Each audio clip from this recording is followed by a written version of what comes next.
तो last topic का हम लोगों ने प्लैंक्स क्वांटम थ्योरी पढ़ा था। तो प्लैंक क्वांटम थ्योरी आप लोगों को एक बहुत ही इम्पॉर्टेंट डिस्कशन पे आके रोकती है, यानी कि जहाँ पे हमने हमारी क्लास को स्टॉप किया था कि आपके जो इलेक्ट्रोमैग्नेटिक रेडिएशंस हैं, पहले ये अज्यूम किए गए कि इलेक्ट्रोमैग्नेटिक रेडिएशंस का जो मूवमेंट होता है वो मूवमेंट कैसा होता है करके कंटिन्यूअस होता है ना, कि कंटिन्यूसली इलेक्ट्रोमैग्नेटिक रेडिएशंस एक वेव के फॉर्म में क्या कर रही हैं, ट्रैवल कर रही हैं। ये हम लोगों का मानना था। लेकिन Planck quantum theory says that कि आपका जो ये इलेक्ट्रोमैग्नेटिक रेडिएशंस हैं, इनमें जो ये मूवमेंट होता है, जो ये आपकी वेव्स के फॉर्म में ट्रैवल कर रहे हैं जिन्हें आप कह रहे हो, एक्चुअल में इनका मूवमेंट कंटिन्यूस नहीं होता है, बल्कि इन लोगों का मूवमेंट कैसा होता है, आप लोगों का डिसकंटिन्यूस होता है। ठीक है। और उसे उन लोगों ने नाम दिया क्वांटा। एंड अगर उसके बाद फोटॉन्स की अगर मैं बात करूँ, तो अगर आप अपनी लाइट के रिस्पेक्ट में अगर बातचीत करते हो तो वही क्वांटा आप लोगों का क्या बन जाता है करके फोटॉन बन जाता है।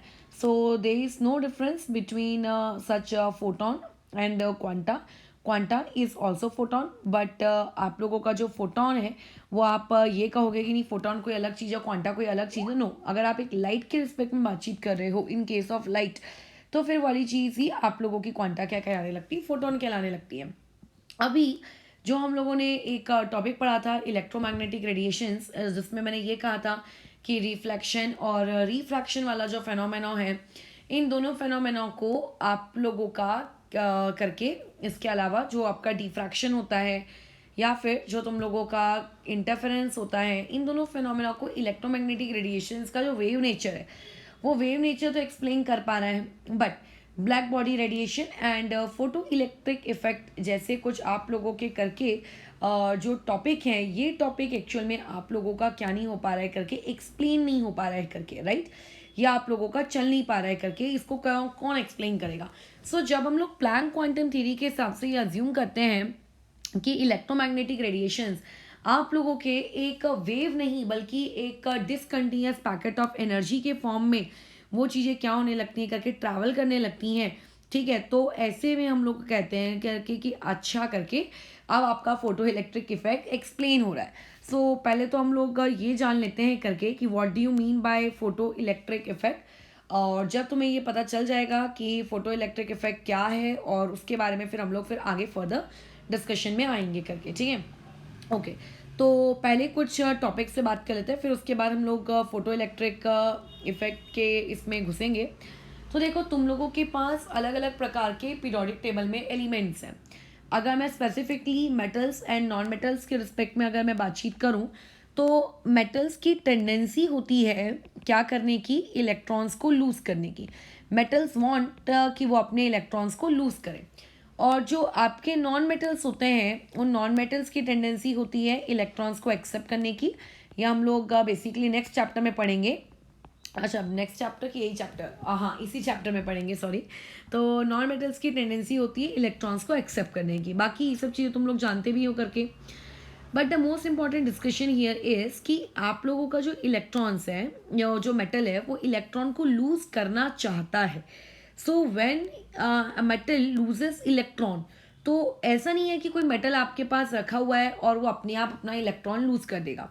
इफ़ यू वांट कि एक सर्टेन मेटल अपने अंदर से उसका खुद का इलेक्ट्रॉन लूज कर दे, सो इट इज़ नेसेसरी कि आप उस पर्टिकुलर मेटल को एक एनर्जी प्रोवाइड करो।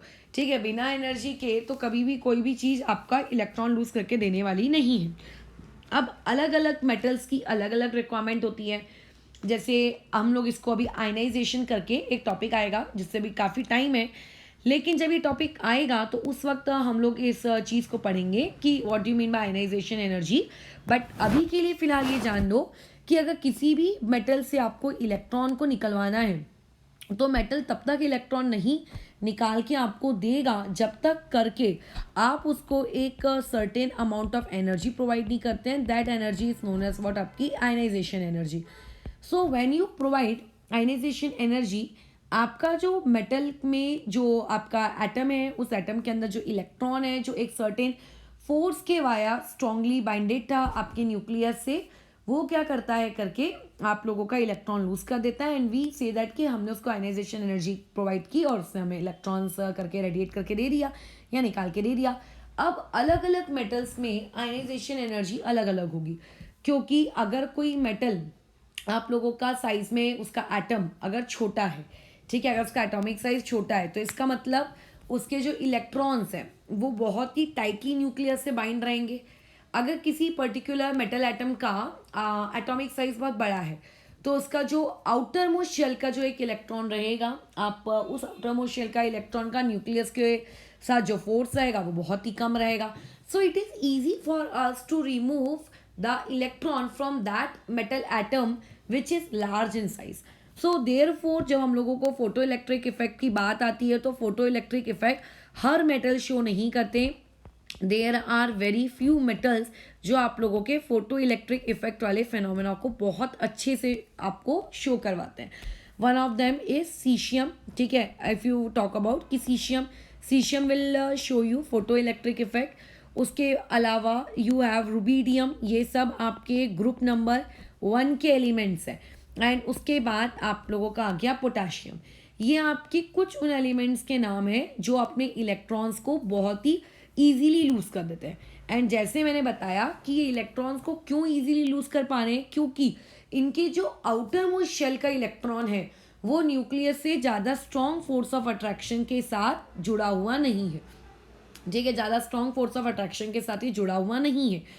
तो अभी एक बात याद रखना, जब भी इलेक्ट्रॉन निकालने की बारी आती है तो हम लोग जो शेल सबसे अंदर होता है उस सबसे अंदर वाले शेल से इलेक्ट्रॉन ही निकलता है। हमेशा इलेक्ट्रॉन का जो रिमूवल होता है वो आउटर मोस्ट शेल से होता है और आउटर मोस्ट से होते हुए इनवर्ड होता है, ठीक है, आउटर मोस्ट से होते हुए आप कहाँ जाते हो करके इनवर्ड जाते हो। अच्छा, तो अभी इस पर्टिकुलर टॉपिक को, इस इलेक्ट्रॉन के रिमूव होने वाले टॉपिक को हम लोग बहुत ज़्यादा यूज़ करेंगे आयनाइजेशन को समझने के लिए। सो आयनाइजेशन में पहला पॉइंट ये तुम अपने नोट्स कॉपी में लिख लोगे या फिर जो भी शीट वगैरह मार्क कर लोगे कि जो कुछ मेटल्स जो आपके आयनाइजेशन देते हैं उनमें से ये उनके कुछ नाम हैं। तो अब बेसिकली आयनाइजेशन होती क्या है, तो मान लेते हैं आपके पास एक मेटल सरफेस है। ये मान लो आपके पास एक मेटल सरफेस है। अब इस मेटल सरफेस पर मैंने एक सूटेबल, यहाँ पे वर्ड पे फोकस करना, मैं सूटेबल बोल रही हूँ, एक सूटेबल इलेक्ट्रोमैग्नेटिक रेडिएशन, एक सूटेबल वेवलेंथ की, एक सूटेबल फ्रीक्वेंसी की इलेक्ट्रोमैग्नेटिक रेडिएशन इस पे मैंने इंसिडेंट करवाई, ठीक है, ये मैंने इसके ऊपर ऐसे इंसिडेंट करवाई। एंड एज यू नो कि इलेक्ट्रोमैग्नेटिक रेडिएशंस अपने साथ एनर्जी ट्रैवल करवाती हैं, ठीक है, और एनर्जी किसके अंदर होती है, फोटोन के अंदर होती है। सो बेसिकली अगर मैं ये कहूँगी कि मैं इलेक्ट्रोमैग्नेटिक रेडिएशंस उसके ऊपर इंसिडेंट करा रही हूँ, तो आई एम सेइंग अबाउट कि मैं इलेक्ट्रोमैग्नेटिक रेडिएशंस के वाया उस मेटल सरफेस को एनर्जी क्या कर रही हूँ, प्रोवाइड कर रही हूँ, बराबर, मैं उस इलेक्ट्रोमैग्नेटिक रेडिएशंस के वाया उस पर्टिकुलर मेटल सरफेस को एनर्जी प्रोवाइड कर रही हूँ। सो जब तुम एनर्जी प्रोवाइड करोगे उस इलेक्ट्रोमैग्नेटिक रेडिएशन के अंदर जो फोटोन है उसके वाया उस पर्टिकुलर मेटल को, तो मेटल के अंदर में जो इलेक्ट्रॉन्स हैं, यानी ये न्यूक्लियस, जो न्यूक्लियस से बाइंडेड है, आउटर मोस्ट शेल के इलेक्ट्रॉन की बात हो रही है यहाँ पे। मैं अगर कहीं भी बात करूँगी इलेक्ट्रॉन तो वो आउटर मोस्ट शेल के बारे में ही होगी। तो वो इलेक्ट्रॉन देखेगा, ओ आई एम गेटिंग एनर्जी, तो वो जैसे ही देखेगा कि मुझे एनर्जी रिसीव हो रही है तो एक सर्टेन एनर्जी की वजह से वो अपना वाइब्रेशन शुरू कर देता है, ठीक है, वाइब्रेट होने लगता है तो बहुत तेज़ी से अपनी पोजीशन के अलोंग। बट अगर तुम क्या करते हो करके उसको एनर्जी देते हो, फिर और वाइब्रेट होता है और वाइब्रेट होता है और वाइब्रेट होता है। बट अब होगा कैसा कि जब तुम उसको एनर्जी दे रहे हो, मान लेते हैं एक इलेक्ट्रॉन बोलता है कि मुझको अगर तुम्हें इस पर्टिकुलर न्यूक्लियस के बाजू में जो ऑर्बिट है यहाँ से अगर तुम्हें मुझे उखाड़ कर लेकर जाना है तो तुम्हें मुझे 5 इलेक्ट्रोवोल्ट की एनर्जी देनी पड़ेगी, ठीक है, क्या करना पड़ेगा, मुझे 5 इलेक्ट्रोवोल्ट की एनर्जी देनी पड़ेगी। तो मान लेते हैं ये इलेक्ट्रॉन जो इस मेटल में मौजूद है ये बोलता है कि मुझे यहाँ से निकालना है तो आपको मुझे 5 इलेक्ट्रोवोल्ट की एनर्जी देनी है। तुम बोलते हो कि ठीक है, मैं एक फोटोन को भेज रहा हूँ, ये फोटोन 2.5 इलेक्ट्रोवोल्ट का है, ऐसे करके मैं 2 फोटोन भेजूंगा, पहले फोटोन में तुम 2.5 रख लेना, दूसरा फोटोन आएगा उसको भी तुम्हें 2.5 देगा, ऐसे करते हुए 5 इलेक्ट्रोवोल्ट मिल जाएगा और तुम बाहर निकल के आ जाना। तो याद रखो कि फोटो इलेक्ट्रिक इफेक्ट वाले फिनोमेनॉन में ऐसा नहीं चलता। अगर आपको इलेक्ट्रॉन को रिमूव कराना है तो आप जो एनर्जी दे रहे हो in the form of photon वो आपका वन टाइम पेमेंट है, ठीक है, ईएमआई ऑप्शन वहाँ पर नहीं है करके कि मैं इंस्टॉलमेंट में पे कर दूंगा करके, ये वाली चीज़ नहीं चलेगी। वन टाइम पेमेंट ऑप्शन है, आप एक बार में चीज़ों को आप पेमेंट पूरा करो, ईएमआई नहीं देना कि ढाई ढाई करके मैं 2 बार दे दूंगा करके, ये नहीं चलेगा। तो अभी अगर उस पर्टिकुलर इलेक्ट्रॉन को 5 इलेक्ट्रोवोल्ट रिक्वायर्ड है या 5 इलेक्ट्रोवोल्ट उसको चाहिए, तो वो 5 इलेक्ट्रोवोल्ट मिलने पर ही वहाँ से निकलेगा, ढाई ढाई करके 2 नहीं। तो ये तुम लोगों को अपना पॉइंट नंबर 2 याद रखना है। और पॉइंट नंबर 2 ये होता है कि हम लोगों को कभी भी एनर्जी के टर्म्स में फोटोन का ऑप्शन में, फोटोन के इसमें नो ईएमआई ऑप्शन, ये बात याद रखना। ये सिर्फ मेरे समझाने के लैंग्वेज में है, जब तुम शीट में रीड करोगे तो तुम्हें एक अच्छी लैंग्वेज में ये चीज़ लिखी हुई मिल जाएगी। सो कोई ईएमआई ऑप्शन नहीं चलेगी। अच्छा ठीक है, नहीं चलेगा। तो अब तुम खुद सोचो, अगर 5 इलेक्ट्रोवोल्ट उस पर्टिकुलर इलेक्ट्रॉन को चाहिए और जब उसकी तो अगर वो लाइट जो उसके ऊपर आके इंसिडेंट हो रही है, अगर वो 2.5 इलेक्ट्रोवोल्ट की होगी, तो क्या वहाँ से वो इलेक्ट्रॉन रिमूव होगा? तो इसका हमारा आंसर क्या होगा? नहीं होगा। तो अगर कोई तुमसे पूछेगा कि कितनी मिनिमम एनर्जी आपको चाहिए उस पर्टिकुलर क्या करने के लिए, इलेक्ट्रॉन को वहाँ से इजेक्ट करने के लिए, या फिर कह सकते हो उस मेटल की सरफेस से उसको रिमूव आउट करने के लिए, तो तुम बोलोगे कम से कम 5। ठीक है, जैसे मान लेते हैं तुम दुकान में गए, एक पेन है मान लेते हैं 23 रुपीज़ का, वैसे 23 रुपीज़ का तो होगा नहीं, बट 23 रुपीज़ का लेट से कोई पेन है, और तुम वो दुकानदार को बोलोगे कि 20 रुपये ये मैं देता हूँ, 3 रुपये रहने दे करके, या कल दे दूंगा, तो नहीं चलेगा। आप 23 रुपीज़ दो, पेन लो। तुमने बोला कि मेरे पास 30 रुपये है, 23 नहीं है मेरे पास करके, ठीक है, तो बोलेगा कोई बात नहीं, मैं 23 रुपीज़ काट लूँगा, बाकी 7 रुपये आपको दे दूंगा। तो ऐसा ही आपके फोटो इलेक्ट्रिक इफेक्ट में भी होता है। ठीक है, ये वाला आपके फोटो इलेक्ट्रिक इफेक्ट में भी होगा। फोटो इलेक्ट्रिक इफेक्ट में देखो, ये चीज़ कुछ इस प्रकार से होगी कि आप लोगों के पास फोटो इलेक्ट्रिक इफेक्ट में ये चीज़ आप लोगों के पास कैसी हो जाएगी करके, कि 2.5 से अगर उसको चाहिए 5, ठीक है, उसकी एनर्जी की जो रिक्वायरमेंट है, वो एनर्जी की रिक्वायरमेंट उसके पास कितनी है करके, एनर्जी की रिक्वायरमेंट 5 इलेक्ट्रोवोल्ट। और आप दे कितनी रहे हो उसको एनर्जी, आप सप्लाई कितनी कर रहे हो, वो एनर्जी सप्लाई आपकी 2.5 इलेक्ट्रोवोल्ट। सो वहाँ पे फोटो इलेक्ट्रिक इफेक्ट नहीं होगा, ये बात याद रखना। ठीक है, अच्छा, लेकिन अगर तुम बोलते हो कि एनर्जी की रिक्वायरमेंट 5 है और मैं सप्लाई भी 5 ही करूँगा, तो ऑब्वियस है फोटो इलेक्ट्रिक इफेक्ट होगा, इलेक्ट्रॉन निकल जाएगा। लेकिन अगर क्वेश्चन यहाँ पे ये आया कि अभी मान लेते हैं कि एनर्जी की रिक्वायरमेंट है 5 और मैं दे रहा हूँ 7, तो क्या होगा? तो आपका जो फोटोन 7 इलेक्ट्रोवोल्ट की मान लेते हैं एनर्जी लेकर आकर उस मेटल सरफेस से अगर स्ट्राइक हो रहा है, तो वो मेटल सरफेस क्या करेगी, उस 7 इलेक्ट्रोवोल्ट में से 5 इलेक्ट्रोवोल्ट की एनर्जी को वो यूज कर लेगी, किस काम के लिए? उस इलेक्ट्रॉन को रिमूव करने के लिए। लेकिन जो रिमेनिंग का 2 इलेक्ट्रोवोल्ट है, वो 2 इलेक्ट्रोवोल्ट वही इलेक्ट्रॉन जब बाहर निकलेगा तो वही इलेक्ट्रॉन के अंदर काइनेटिक एनर्जी के फॉर्म में रहेगा, और वो आपका वो 2 इलेक्ट्रॉन वोल्ट की काइनेटिक एनर्जी उस इलेक्ट्रॉन को मिल जाएगी, जिसके थ्रू वो ट्रैवल करेगा। तो यानी कि होता क्या है, बेसिकली बहुत ही सिंपल सा फंडा है कि कभी भी अगर मेटल सरफेस पे आप लोगों की एक लाइट इंसिडेंट होती है, we are talking about electromagnetic radiation, then that electromagnetic radiation supply certain amount of energy to that surface. और जब उस सरफेस को वो सर्टेन अमाउंट की एनर्जी मिलती है, तो वहां से इलेक्ट्रॉन इजेक्ट हो जाता है। ठीक है, इलेक्ट्रॉन इजेक्ट हो जाता है, लेकिन इलेक्ट्रॉन तभी इजेक्ट होगा जब आप उसको वो मिनिमम एनर्जी दोगे। अगर आप बोलोगे करके कि नहीं यार, मैं तो मेरे पास जम नहीं रहा है करके 5 इलेक्ट्रोवोल्ट तो 4.5 रख ले, तो नहीं चलेगा। एक मिनिमम एनर्जी आपको देनी ही पड़ेगी। तो वो जो मिनिमम एनर्जी आप देते हो, उसको इस टॉपिक में आज की क्लास में हम लोग बोलेंगे वर्क फंक्शन। ठीक है, उसे हम लोग क्या कहेंगे? Work function. वर्क फंक्शन यानी कि क्या है? वर्क फंक्शन आप लोगों का एक एनर्जी है। ठीक है, work function is a energy. Which type of energy? It is the minimum energy that we give to the metal surface in order to eject the electron. ठीक है, यानी कि अगर आपने उतनी मिनिमम एनर्जी अगर नहीं दी तो इलेक्ट्रॉन नहीं निकलेगा, तो उस मिनिमम एनर्जी को हम लोग कहते हैं वर्क फंक्शन। इस पे आगे और भी डिस्कशन करेंगे, बट अभी फोटो इलेक्ट्रिक इफेक्ट क्या होता है इससे बातचीत करते हैं। सो ये चीज़ थी कि फोटो इलेक्ट्रिक इफेक्ट फिर है क्या, कि जब आपने वो मिनिमम एनर्जी यानी कि जब आपने वर्क फंक्शन दे दिया, तो इलेक्ट्रॉन तो निकल गया। अब इलेक्ट्रॉन निकल के देखो होगा क्या, यहाँ पे इस चीज़ को ऑब्जर्व करो। या आप लोगों के पास एक देखो पिंक कलर की लाइट इंसिडेंट हुई थी, आपके मेटल सरफेस ने इलेक्ट्रॉन्स को वहाँ से रिमूव किया। वो इलेक्ट्रॉन्स रिमूव होने के बाद क्या कर रहे हैं करके ट्रैवल कर रहे हैं इस डायरेक्शन में, और उसके बाद ये जो है आप लोगों की कनेक्टिंग वायर्स है। और जैसा कि थोड़ी बहुत 10th क्लास की अगर फिजिक्स तक की नॉलेज है तो इतना तो तुम्हें पता होगा कि फ्लो ऑफ इलेक्ट्रॉन ही आप लोगों की एक्चुअल में करंट यानी कि इलेक्ट्रिसिटी प्रोड्यूस करता है। तो इस तरीके से आपने क्या देखा, आपने ये देखा कि एक लाइट आकर इंसिडेंट हुई, किस पर इंसिडेंट हुई, मेटल से। मेटल पे जब वो इंसिडेंट हुई तो वहाँ से कुछ इलेक्ट्रॉन्स इजेक्ट हुए।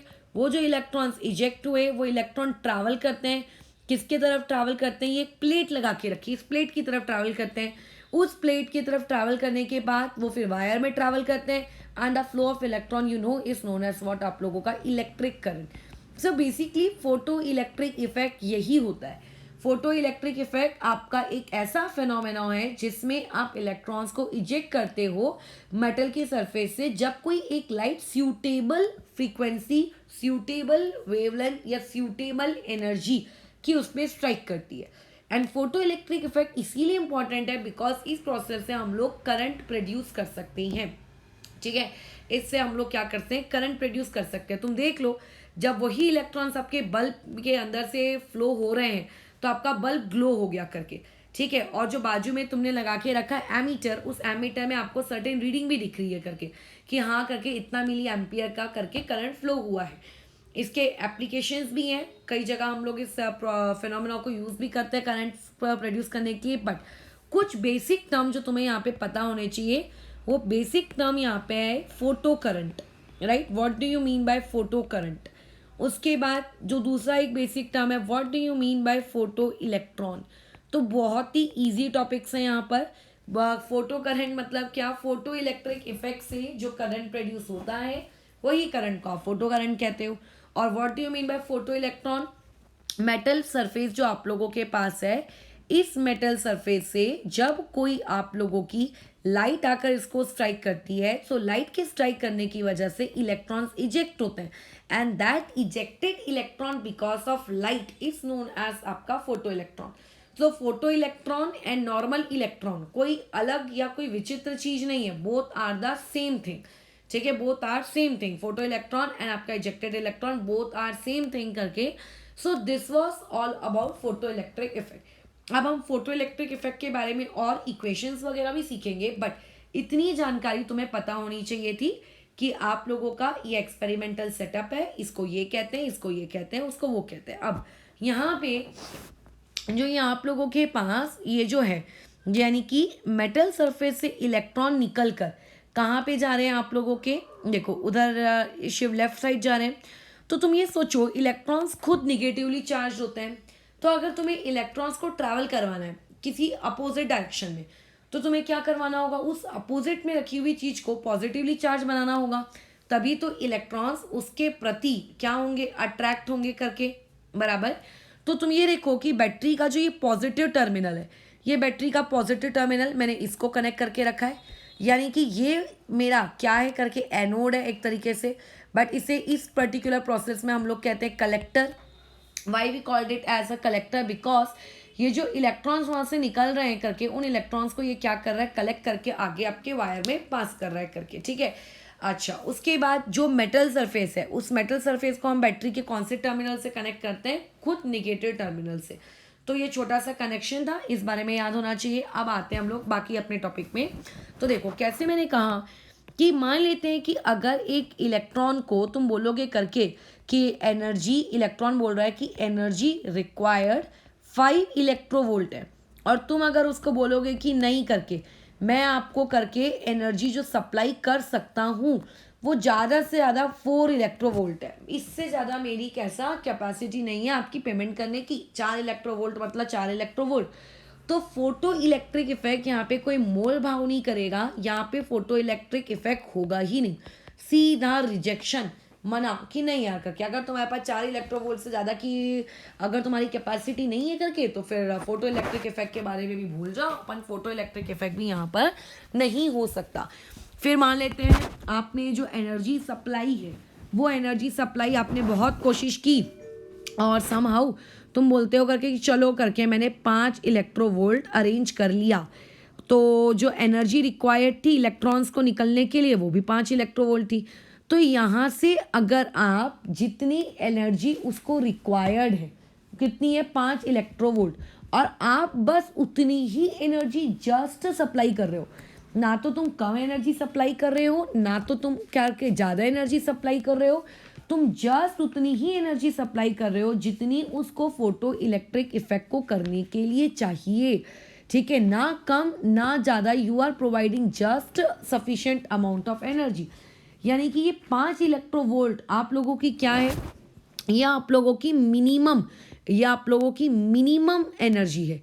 अगर तुम इतनी एनर्जी नहीं दोगे, या आप लोगों की वो मिनिमम अमाउंट की एनर्जी है कि अगर तुम इतनी मिनिमम अमाउंट की एनर्जी सप्लाई नहीं करोगे तो आप लोगों का फोटो इलेक्ट्रिक इफेक्ट जो है विल नॉट अकर, वो नहीं होगा। ठीक है, अगर तुमने इससे लेस प्रोवाइड किया, अगर इस मिनिमम अमाउंट से एनर्जी से लेस प्रोवाइड की, तो therefore photo electric effect will not occur. So photo electric effect होने से ही मना कर देगा। और अगर तुमने इस 5 इलेक्ट्रोवोल्ट से ज़्यादा की सप्लाई की तो फोटो इलेक्ट्रिक इफेक्ट जो होगा वो होगा तो सही, बट साथ ही साथ में वहाँ पे आपके वो जो इलेक्ट्रॉन है, जो फोटो इलेक्ट्रॉन है जो निकल रहे हैं, उन फोटो इलेक्ट्रॉन के पास क्या होगी, काइनेटिक एनर्जी भी होगी। अभी जो अगर तुम 5 इलेक्ट्रोवोल्ट दोगे तो यहाँ पे सिर्फ और सिर्फ फोटो इलेक्ट्रिक इफेक्ट होगा, यानी कि सिर्फ और सिर्फ आप लोगों का इलेक्ट्रॉन निकलेगा। बट जो इलेक्ट्रॉन आप लोगों का निकला है वो निकलने वाले इलेक्ट्रॉन के पास काइनेटिक एनर्जी नहीं होगी। क्यों नहीं होगी, क्योंकि काइनेटिक एनर्जी को होने के लिए कुछ चाहिए ना, एक्स्ट्रा अमाउंट ऑफ एनर्जी, वो तो है ही नहीं। 5 इलेक्ट्रोवोल्ट तुम दिए थे और पूरा का पूरा 5 इलेक्ट्रोवोल्ट आप लोगों का खर्च हो गया। किस काम में खर्च हो गया, सिर्फ इलेक्ट्रॉन को निकालने के लिए खर्च हो गया। तो आपके पास ज़्यादा अमाउंट की तो एनर्जी है ही नहीं। ठीक है, आप लोगों के पास ज़्यादा अमाउंट की एनर्जी तो है ही नहीं, आप लोगों के पास एक सर्टेन अमाउंट की एनर्जी है। ठीक है, तो ये जो सर्टेन अमाउंट की एनर्जी तुम लोगों के पास है 5 इलेक्ट्रोवोल्ट, जिसके नीचे अगर गए तो फोटो इलेक्ट्रिक इफेक्ट कभी होगा ही नहीं, और अगर तुम इसके ऊपर आ गए तो होगा, बट उस इलेक्ट्रॉन के पास एनर्जी भी होगी, बराबर। तो ये जो सर्टेन अमाउंट की एनर्जी है इसको हम लोग क्या कहते हैं, आप लोगों का वर्क फंक्शन, बराबर। ये वाली चीज़ आप लोगों की क्या कहलाती है करके, वर्क फंक्शन। तो अभी यहाँ पे वर्क फंक्शन होता क्या है, इस चीज़ को थोड़ा सा ध्यान में रख लेना कि what do you mean by work function.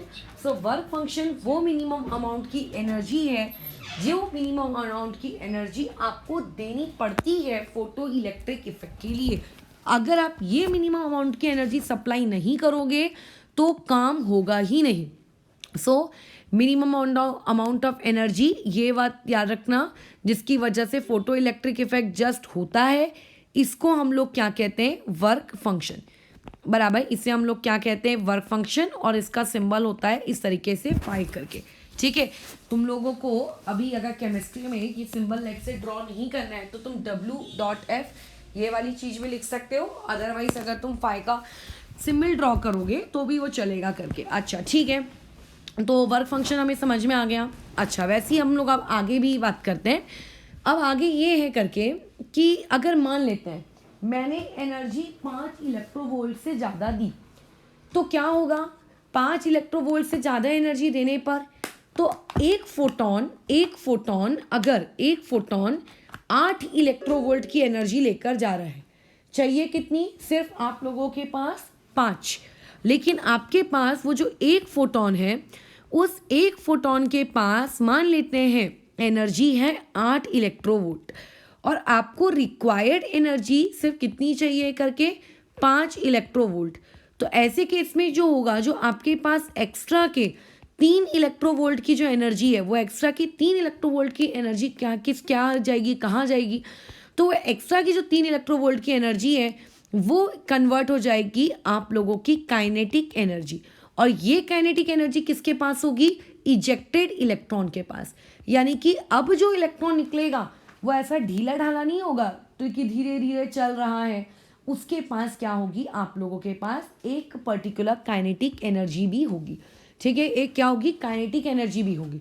तो इससे एक बात याद रखो अपने नोट्स में कि अभी काम आने वाली है करके, कि जो भी एक्स्ट्रा की एनर्जी होती है किसके पास, आप लोगों के एक फोटोन के पास, वो एक फोटोन की एक एक्स्ट्रा की जो भी इसके अंदर एनर्जी है वो आपकी काइनेटिक एनर्जी को इंक्रीज करती है। ठीक है, यदि आप अगर ऐसा सोच रहे हो कि अगर मान लेते हैं किसी फोटोन के पास 10 इलेक्ट्रोवोल्ट होता, तो क्या वो 10 इलेक्ट्रोवोल्ट वाला फोटोन क्या दो दो इलेक्ट्रॉन निकाल पाता? तो ऐसा नहीं है। ठीक है, वो एक फोटोन एक बार में एब्जॉर्ब होता है और वो एक ही इलेक्ट्रॉन रिमूव करता है।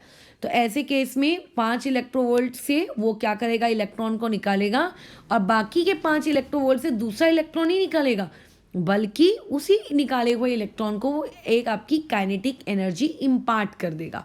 ठीक है, तो ये जो एक्स्ट्रा की एनर्जी एक फोटोन में हुई, इस एक्स्ट्रा की एनर्जी को हम लोग क्या कहते हैं आप लोगों का काइनेटिक एनर्जी के काम आती है करके। ठीक है, अच्छा अब कुछ और बातचीत, फिर धीरे धीरे जब सारे हम लोग बातचीत कर लेंगे तो एक एक करके हम लोग कंक्लूजन्स को लिखते हुए चलेंगे।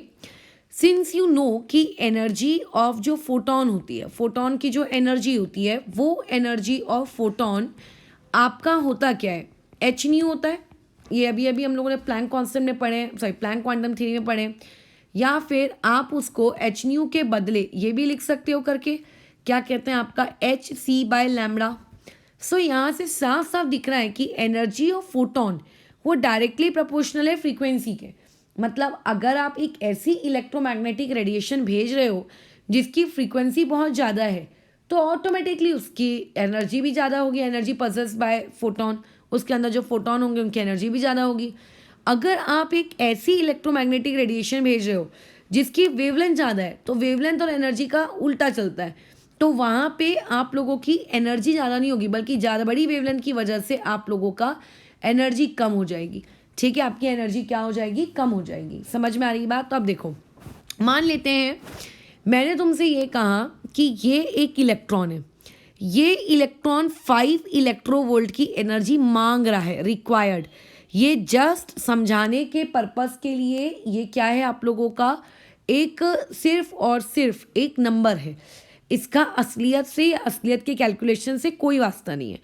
और मैं इसको एनर्जी सप्लाई कर रही हूँ कितनी, 4.5। तो इसने कर दिया मना कि नो, फोटो इलेक्ट्रिक इफेक्ट नहीं होगा। ये फोटोन आ रहा था 4.45 इलेक्ट्रोवोल्ट लेकर, उससे मना कर दिया कि नहीं करके नहीं चलेगा। तो जैसे हम बातचीत एनर्जी के टर्म्स में कर सकते हैं, क्या बातचीत हम लोग फ्रीक्वेंसी के टर्म्स में नहीं कर सकते? बराबर। देखो एनर्जी क्या है, आपका Planck constant multiply by frequency.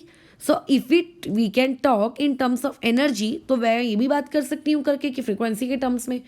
क्या कैसी बातचीत कि ये जो इलेक्ट्रॉन है, इस इलेक्ट्रॉन को मान लेते हैं 200 नैनोमीटर, सॉरी 200, हाँ 200 करके आपके सेकेंड इनवर्स, या फिर 200 हर्ट्स, कोई भी आप यूनिट डाल लो फ्रीक्वेंसी की जो तुम्हें अच्छी लगती है, इतनी मिनिमम फ्रीक्वेंसी रिक्वायर्ड है। जैसे मैं एनर्जी रिक्वायर्ड की बात कर रही हूँ, अभी मैं फ्रीक्वेंसी रिक्वायर्ड की बात कर रही हूँ कि 200 तक की तो हमको किसी भी हालत में फ्रीक्वेंसी होना ही होना।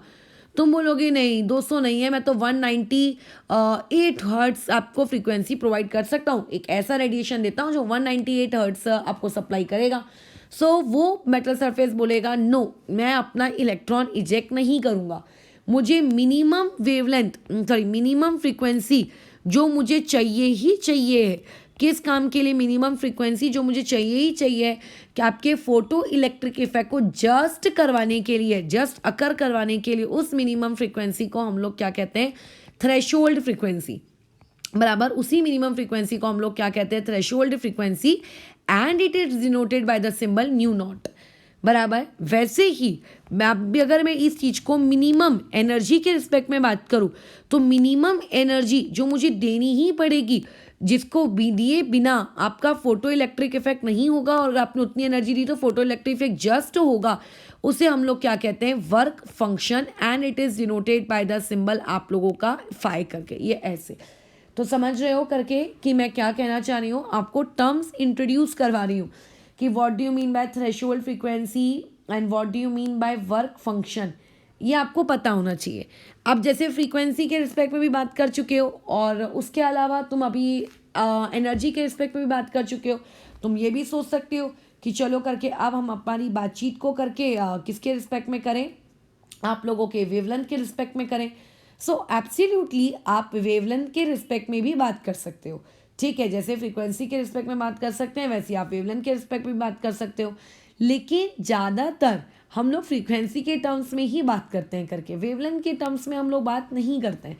हाँ, बट अगर कोई तुमसे बोलेगा कि वेवलेंथ निकालो करके, तो आप वेवलेंथ क्यों नहीं निकाल सकते? ये रिलेशनशिप हमको पता है, C equal to lambda into nu. Let's say अगर तुम्हें थ्रेशोल्ड की फ्रीक्वेंसी पता है, C तो एक कांस्टेंट है, तो तुम C और न्यू नॉट की मदद से क्या हो जाएगा, आप निकाल लोगे लैम्बडा। तो इस तरीके से थ्रेशोल्ड वेवलेंथ भी कैलकुलेट कर सकते हो। सो थ्रेशोल्ड वेवलेंथ कैलकुलेट करना कोई उतनी बड़ी बात नहीं है, उसको आप आसानी से कैलकुलेट कर सकते हो, बट उसके लिए थ्रेशोल्ड फ्रीक्वेंसी पता लगा लेना करके, ठीक है। अच्छा, तो यहाँ तक हमारा अब ये टॉपिक हो गया। अब उसके बाद ध्यान से सुने, अगर मान लेते हैं रिक्वायर्ड मेरे पास 5 होता है और सप्लाई किया होता है मैंने 6, तो अगर मेरा रिक्वायर्ड 5 है और सप्लाई कर रही हूँ मैं 6, तो 5 किस काम के लिए चला जाता? आप लोगों का 5 चला जाता वर्क फंक्शन करने के लिए। 5 किस काम के लिए चला जाता? वर्क फंक्शन के लिए चला जाता। और जो आपका 1 है, ये 1 किस काम के लिए चला जाता? उस पर्टिकुलर इलेक्ट्रॉन को क्या करने के लिए? काइनेटिक एनर्जी इम्पार्ट करने के लिए। यानी कि वो जो इलेक्ट्रॉन बाहर निकल रहा है, नोन एज फोटो इलेक्ट्रॉन, उस फोटो इलेक्ट्रॉन के पास काइनेटिक एनर्जी भी तो होगी ना। सो वो काइनेटिक एनर्जी कौन इम्पार्ट करेगा? वही एक एक्स्ट्रा की जो आपने एनर्जी दी है। सो इनडायरेक्टली क्या मैं ये स्टेटमेंट कह सकती हूँ, ये अपनी नोट्स कॉपी में तुम्हें लिख के रखना है, ठीक है। जो चीज़ें मैं रेड से लिख रही हूँ वो सारे नोट्स कॉपी में लिखने वाली चीज़ें हैं, और इसके अलावा अगर किसी और कलर वाली चीज़ को तुम्हें ऐसा लगे कि वो भी मुझे अपने अकॉर्डिंग नोट्स में लिख लेना चाहिए, तो तुम लिख लोगे। तो देखो, जो आप एनर्जी इंसिडेंट कर रहे हो, ठीक है, जो एनर्जी आप इंसिडेंट कर रहे हो, वो एनर्जी किस काम में गई, ठीक है। जो भी आपने एनर्जी इंसिडेंट की, वो उस एनर्जी का एक हिस्सा इस काम में गया करके कि आपने इलेक्ट्रॉन को क्या किया, रिमूव किया कि नहीं किया, या फिर रिमूव हुआ कि नहीं हुआ। तो इलेक्ट्रॉन को रिमूव करने के लिए चला गया उस एनर्जी का आप लोगों के पास एक पार्ट, बराबर उसका एक पार्ट किसके लिए चला गया? आप लोगों के पास एनर्जी प्रोवाइड करने के लिए चला गया, उस इलेक्ट्रॉन को निकालने के लिए। और अगर मान लेते हैं एक्स्ट्रा की एनर्जी बच भी गई, तो एक्स्ट्रा की एनर्जी किस काम में चली गई होगी? उस निकाले हुए इलेक्ट्रॉन को काइनेटिक एनर्जी देने के लिए, ठीक है। क्या करने के लिए? उस निकाले हुए फोटो इलेक्ट्रॉन को क्या करने के लिए? काइनेटिक एनर्जी सप्लाई करने के लिए, ठीक है। यानी कि एनर्जी टू मूव इलेक्ट्रॉन, ये बात याद रखना। पहले तो इलेक्ट्रॉन निकालने का है, और पॉइंट नंबर 2, जब इलेक्ट्रॉन निकल जाए और अगर आपके पास फिर भी एक्स्ट्रा एनर्जी बच जाए, तो आप क्या करोगे करके उसको काइनेटिक एनर्जी के फॉर्म में। सो मान लेते हैं करके कि जो एनर्जी आप इंसिडेंट कर रहे हो, ठीक है, ये अभी येलो कलर वाली, ये भी आपको नोट्स में लिखना है ये फॉर्मूला। मान लो कि जो तुम एनर्जी इंसिडेंट कर रहे हो, इसका सिंबल है EI, और जो एनर्जी आपको चाहिए ही चाहिए क्या करने के लिए? इलेक्ट्रॉन को इजेक्ट करने के लिए, उसे जस्ट मैंने अभी बोला था, उसे वर्क फंक्शन कहते हैं। So you will write here phi. और दूसरा, आपको वो पार्ट किस काम के लिए चाहिए? आपको इलेक्ट्रॉन को भगाना है, मूव करवाना है, दैट इज काइनेटिक एनर्जी। यानी कि जो एनर्जी इंसिडेंट की जाती है, वो एनर्जी 2 काम में यूटिलाइज होती है। पहला काम होता है आप लोगों का फाई, और दूसरा होता है करके आप लोगों की काइनेटिक एनर्जी। अब एक बात इसमें और ध्यान से सुने, काइनेटिक एनर्जी का फॉर्मूला तो बचपन से हम सभी जानते हैं, हाफ mv² करके, राइट। यहाँ पे क्या होगा? हाफ mv², जहाँ पे m क्या है? मास, किसका मास? इलेक्ट्रॉन का। गलती से भी फोटॉन का मास मत पुट कर देना, क्योंकि जो मूव हो रहा है, जो मास हो रहा है करेंगे ना, तो आप लोगों का यही हो रहा है इलेक्ट्रॉन। अभी फाई क्या है? अभी फाई मतलब जितना उस पर्टिकुलर मेटल को चाहिए। एंड एज वी नो कि एनर्जी को मैं कैसे लिख सकती हूँ? एच न्यू, और फाई को मैं क्या लिख सकती हूँ? H nu not. मैंने यहाँ पे नॉट क्यों लगाया? क्योंकि फाई आपकी वो मिनिमम एनर्जी है जिसकी बिना फोटो इलेक्ट्रिक इफेक्ट नहीं हो सकता, और उस मिनिमम एनर्जी के लिए एक मिनिमम फ्रीक्वेंसी भी होगी, उसके रिस्पेक्ट भी होगी। तो वो मिनिमम फ्रीक्वेंसी हम किस नंबर से नोट करते हैं? फाई नॉट से करते हैं, नोट करते हैं। मैंने आपको फाई नॉट लिखा है। तो ये जो तुम्हारे पास इक्वेशन लिखकर आई, इस इक्वेशन को हम लोग कहते हैं Einstein photo electric effect equation, ठीक है। ये जो इक्वेशन आप लोगों के पास लिखकर आई है, इसे हम लोग कहते हैं Einstein photo electric effect equation, ठीक है। तो यही वो इक्वेशन है जिसकी मदद से आपको फोटो इलेक्ट्रिक इफेक्ट के न्यूमेरिकल सॉल्व करने हैं। अब यहाँ पे बहुत ही सिंपल से छोटे छोटे से लॉजिक है। अब वो लॉजिक इतने आसान है कि तुम्हारे खुद के कॉमन सेंस से भी वो चीज़ तुम डेवलप कर सकते हो कि अगर तुमने दुकानदार को 23 रुपीज़ पेन के लिए, ठीक है, अगर तुमने दुकानदार को 23 रुपीज़ पेन के बदले आपने बोला कि मैं 20 रुपीज़ दूंगा, तो वो आपको मना कर देगा, बराबर, वो आपको मना कर देगा। तो वैसे ही अगर आपका वर्क फंक्शन फाई है, यानी कि इतनी मिनिमम एनर्जी होना, और अगर आप दे उसको इस फाई, आपकी इंसिडेंट एनर्जी इस फाई से अगर कम निकली, तो आपका वर्क फंक्शन नहीं होगा। आप ये भी तो हो सकता है, ये एनर्जी के टर्म से बातचीत, फ्रीक्वेंसी के टर्म में बातचीत करें तो मिनिमम फ्रीक्वेंसी जो चाहिए वो है न्यू नॉट, और जो फ्रीक्वेंसी तुमने सप्लाई की वो अगर उस न्यू नॉट से कम निकली तो ऐसे केस में आप लोगों का नो फोटो इलेक्ट्रिक इफेक्ट, ये बात का तुम्हें अब ध्यान रखना है करके कि यहाँ पे किसी भी प्रकार का कोई भी फोटो इलेक्ट्रिक इफेक्ट नहीं होगा। कई बार छोटे छोटे से सवाल आ जाते हैं करके, क्या फोटो इलेक्ट्रिक इफेक्ट होगा, क्या फोटो इलेक्ट्रिक इफेक्ट नहीं होगा। तो ऐसे केस में आपको ये पता होना चाहिए करके कि अगर वर्क फंक्शन से हमारी सप्लाइड एनर्जी या required energy, sorry incident energy अगर कम आ रही है, फ्रिक्वेंसी कम आ रही है, सो नहीं होगा। अब दूसरा केस यहाँ पे क्या बन सकता है कि जितना वर्क फंक्शन है आपने जस्ट उतनी ही एनर्जी दी, जस्ट जैसे अगर किसी पेपर में पासिंग मार्क्स अगर 35 है 100 में से, और तुमने जस्ट 35 मार्क्स लाए, तो ना तो तुम्हें एकदम अच्छे से बोला जाएगा कि नहीं यार तो बहुत अच्छे से पास हुआ है, तो बोलेंगे बाउंड्री पास हुआ है। सो अगर आपकी वर्क फंक्शन और जो एनर्जी इंसिडेंट है अगर ये दोनों इक्वल हो गए, या फिर अगर न्यू नॉट नामक फ्रीक्वेंसी आपको चाहिए थी और आपने ली सिर्फ और सिर्फ न्यू नामक फ्रीक्वेंसी, तो ऐसे केस में क्या हो जाएगा, यहाँ पे क्या इलेक्ट्रॉन निकलेंगे। ऑब्वियसली जितने की डिमांड थी उतना तुम सप्लाई तो कर चुके हो कि यहाँ पे इलेक्ट्रॉन तो निकलेंगे, इसमें तो कोई डाउट नहीं है, लेकिन इन लोगों के पास कोई एनर्जी नहीं होगी इनको मूव करवाने के लिए, ठीक है। तो इसीलिए ये जो इलेक्ट्रॉन्स हैं ये आप लोगों के मूव नहीं करेंगे, ठीक है। मूवमेंट क्यों होती है करके, ठीक है, मूवमेंट क्यों होती है, बिकॉज आप लोगों का वहाँ पर आपका काइनेटिक एनर्जी होती है, बराबर। तो यहाँ पे फोटो इलेक्ट्रिक इफेक्ट तो होगा बट मूवमेंट नहीं होगा इलेक्ट्रॉन्स का। और अब ये तुम्हारा तीसरा और आखिरी केस वो ये है कि अगर जितनी एनर्जी वो मांग रहा था तुमने उससे ज़्यादा एनर्जी उसको दे दी, या फिर जितनी फ्रीक्वेंसी उसको मिनिमम चाहिए थी उससे ज़्यादा फ्रीक्वेंसी तुमने प्रोवाइड कर दी, तो ज़्यादा जब तुम प्रोवाइड करोगे तो ऐसे केस में क्या हो जाएगा, क्या आप लोगों का वहाँ से इलेक्ट्रॉन निकलेगा। सो ऑब्वियस है इलेक्ट्रॉन क्यों नहीं निकलेगा, इलेक्ट्रॉन विल बी इजेक्टेड, ठीक है, ग्रामर ठीक कर लेना, इलेक्ट्रॉन विल बी इजेक्टेड।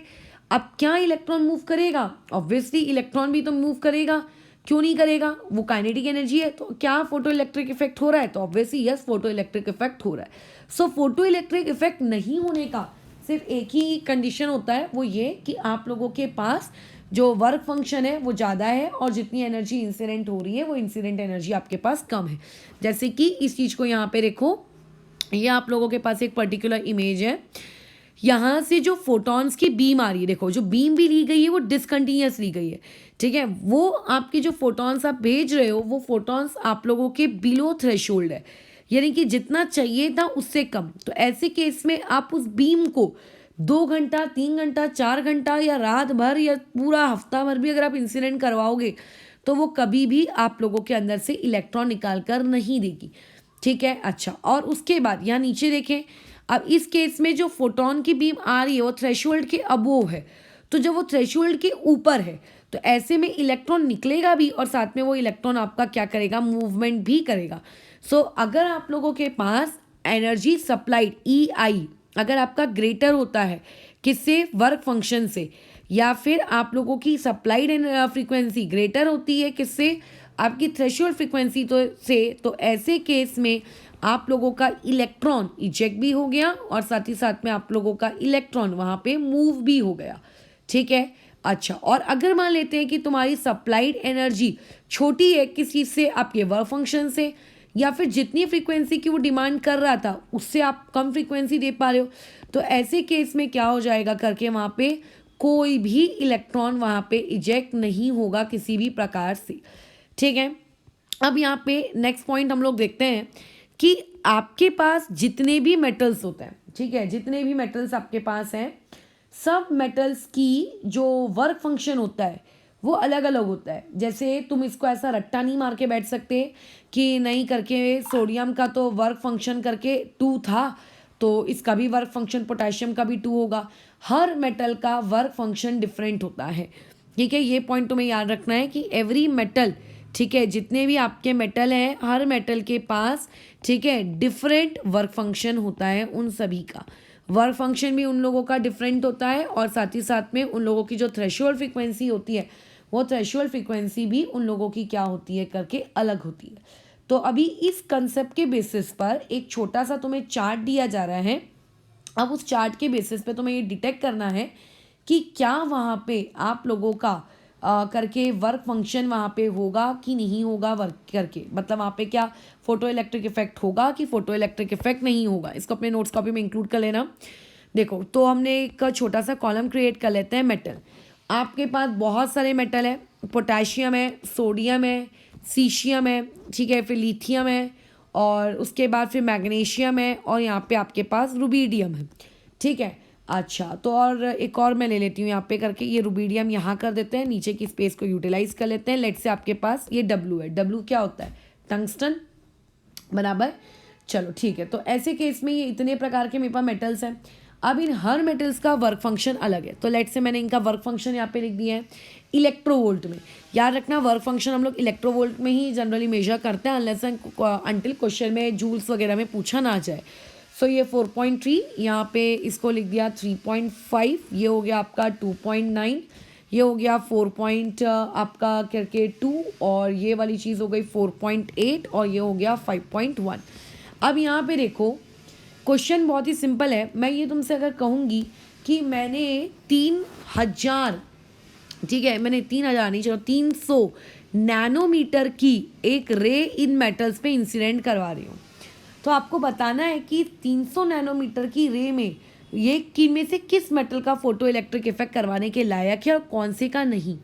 तो बहुत ही सिंपल है, जो रे आ रही है पहले उस रे की एनर्जी निकाल लो, क्योंकि एनर्जी के रिस्पेक्ट में ही वैल्यूज दी हुई हैं तो कंपैरिजन एनर्जी के रिस्पेक्ट में ही करेंगे। तुम्हें याद होगा लास्ट क्लास में हमने कुछ ऐसी कोई चीज़ याद करो डिराइव की थी ऐसा कुछ, तो बस इसी का आप यूज़ कर लेना। तो ये 0 तुम्हारा कट गया। अच्छा अब इसको 30 काटना है, इसे काट करके देख ही लेते हैं। देखो कैलकुलेशन तो ओरली मैं भी कर सकती हूँ बट उसमें आप कैसा आलसी आ जाती है करके कि चलो जान दो कैलसी है तो कर लो। तो 4.1 आ रहा है करके, ठीक है, 4.13 आ रहा है, ज़्यादा बेटर तरीके से लिखते हैं। यानी कि जो आप वेवलेंथ भेज रहे हो या फिर जो रेडिएशन आप भेज रहे हो, वेवलेंथ नहीं भेज रहे हो, जो रेडिएशन आप भेज रहे हो उस रेडिएशन के पास 4.13 इलेक्ट्रोवोल्ट की एनर्जी है। अब फोटो इलेक्ट्रिक इफेक्ट वही होगा जहाँ पे आप लोगों की वर्क फंक्शन या तो इससे क्या होगा करके 4.13 से छोटा होना चाहिए। सो देखो टंगस्टन बोल रहा है कि मुझे चाहिए 5.1 और आने वाली है 4.13, तो ऑब्वियसली यहाँ पे नहीं होगा। टंगस्टन आपका ये रुबीडियम कह रहा है कि मुझे चाहिए 4.8 और वो बोल रहा है मेरे पास तो 4.13 है, तो यहाँ भी नहीं होगा। इस 4.2 में होगा, अच्छा नहीं 4.2 में भी नहीं होगा और 2.9 में होगा, 3.5 में होगा, 4.13 में भी नहीं होगा और यहाँ पे 4 वाले केस में भी होगा। तो यानी कि अगर कोई तुमसे पूछे कि वहाँ पे फोटो इलेक्ट्रिक इफेक्ट होगा कि नहीं होगा, मैं इतने वेवलेंथ की क्या कर रहा हूँ करके आप लोगों को भेज रहा हूँ रेडिएशन, तो तुरंत उस वेवलेंथ से एनर्जी निकाल लोगे। एनर्जी क्योंकि मेरी वेवलेंथ नैनोमीटर में थी इसीलिए मैंने ये वाला फॉर्मूला यूज़ किया। अगर एंगस्ट्रॉम में होती तो 12400 और अगर मीटर में होती तो फिर वही अपना सादा सुधा H=hc/λ। क्योंकि ये जो फॉर्मूले डिराइव हुए हैं ये फॉर्मूले भी तो कहाँ से निकल के आए, आप लोगों के उस E=hc/λ से ही तो निकल के आए हैं ना, ठीक है। चलो तो ये हो गया हम लोगों का आपका फोटो इलेक्ट्रिक इफेक्ट से रिलेटेड एक टॉपिक कि वहाँ पर होगा कि नहीं होगा करके उससे रिलेटेड। तो इसमें मुझे ये लगता करके कोई दिक्कत होगी।